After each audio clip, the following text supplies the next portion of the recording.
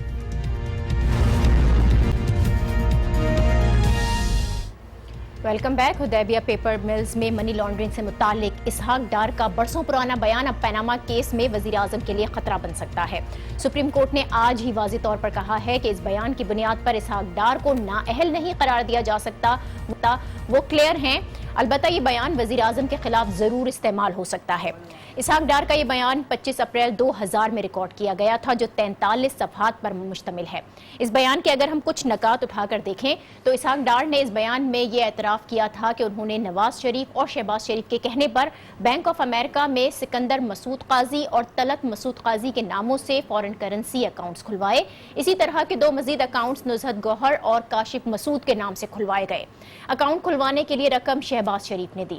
سعید احمد اور موسیٰ غنی کے نام سے 2 اکاؤنٹس پہلے ہی کام کر رہے تھے, جس کے لیے شریف فیملی نے بڑے پیمانے پر فارن کرنسی فنڈز مہیا کیے اور آخرکار یہ رقم مختلف راستوں سے ہوتی ہوئی حدیبیہ پیپر ملز کے اکاؤنٹس میں آ گئی.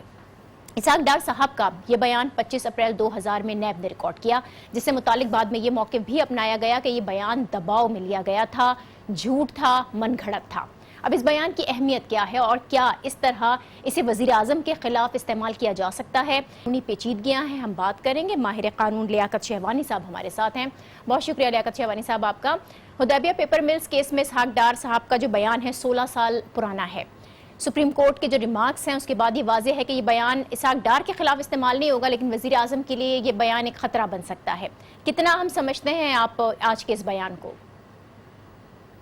دیکھیں, وزیر اعظم صاحب اور ان کے بچے جو ہے اس وقت ایک شیشے کے گھر میں موجود ہیں, جہاں پہ ان کے اپنے تاریخ کا میرے خیال یہ نازک ترین دور ہے میاں صاحب اور اس کے فیملی کے لیے, کہ انہیں کورٹ میں آ کے ان کے اوپر جو سکینڈلز ہیں, جو کرپشن کے چارجز ہیں, اس کیس کا سامنا ہے، اور اس کیس میں کوئی چھوٹی سی بھی کوئی شواہد اگر نواز شریف صاحب کے خلاف یا اس کے فیملی کے خلاف کہیں سے بھی آ جاتی ہے تو اس مرحلے پہ اس کی بہت بڑی امپورٹنس ہے پیناما کیس کے ساتھ۔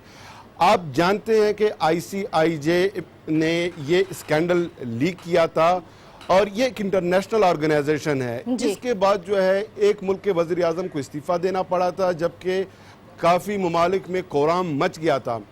اسی کیس میں جو ہے نواز شریف صاحب جو ہے پارلیمنٹ سے خطاب بھی کر چکے ہیں، اپنی صفائی کے حوالے سے بیانات بھی دے چکے ہیں، لیکن یہ کورٹ میں آنے کے بعد اب کروشل سٹیج کی طرف جا رہی ہے۔ اس میں امپورٹنٹ بات یہ ہے کہ جو اسحاق ڈار صاحب نے جو کنفیش کیا تھا، اب وہ تو کہہ رہے ہیں کہ اس زمانے میں ان پہ مشرف کے زمانے میں دباؤ تھا، دباؤ کے تحت اس نے اس طرح کا بیان دیا اعترافی۔ سوال یہ اٹھتا ہے کہ اگر اتنے ہی کمزور آدمی ہے اسحاق ڈار صاحب تو آج وہ فائنانس منسٹر کیوں ہیں؟ اگر اتنے ہی کمزور آدمی ہے تو 23 ماہ اس نے جیل میں کیسے گزارے؟ اور اگر اتنے ہی کمزور آدمی ہے یہی معاملہ ہے لیاقت شہوانی صاحب، یہ سب کچھ تو ہو چکا نا، نواز لیگ تو پہلے ہی کہہ چکی ہے کہ یہ بیان من گھڑت ہے، دباؤ ڈال کر دیا گیا۔ عدالت میں نیب نے جو آج ریکارڈ جمع کرایا ہے اس سے متعلق، کیونکہ وہ یہ بتا رہے ہیں کہ 21 اپریل کو معافی ملی تھی، جبکہ جو بیان ہے 25 کو ریکارڈ کرایا گیا تھا، یعنی معافی ملنے کے بعد ڈار صاحب نے یہ بیان دیا ہے۔ اس ریکارڈ سے تو یہ لگ رہا ہے کہ ڈار صاحب پر بیان دیتے وقت کوئی دباؤ نہیں تھا، کیونکہ معافی تو انہیں پہلے ہی مل چکی تھی۔ میں بھی یہی کہہ رہا ہوں کہ اس پہ جو ہے دباؤ نہیں تھا، لیکن اس کے جو وکیل ہیں شاہد حامد صاحب نے کورٹ میں یہ آرگومنٹ دیے ہیں کہ انڈر دی ڈیوریس، دباؤ کے تحت اس سے یہ بیان الفی لیا گیا۔ اب چونکہ ڈار صاحب کے ساتھ یہ کتنا ریلیٹ کرتا ہے، اور NAB exchange security exchange commission of Pakistan اور جو دیگر ادارے اٹارنی جنرل آف پاکستان، اس نے بھی آنا ہے کورٹ میں اپنا بیان ریکارڈ کرانا ہے۔ تاہم اس وقت اہمیت اس بات کی کم ہے کہ اسحاق ڈار صاحب کن حالات میں اس نے یہ بیان دیا۔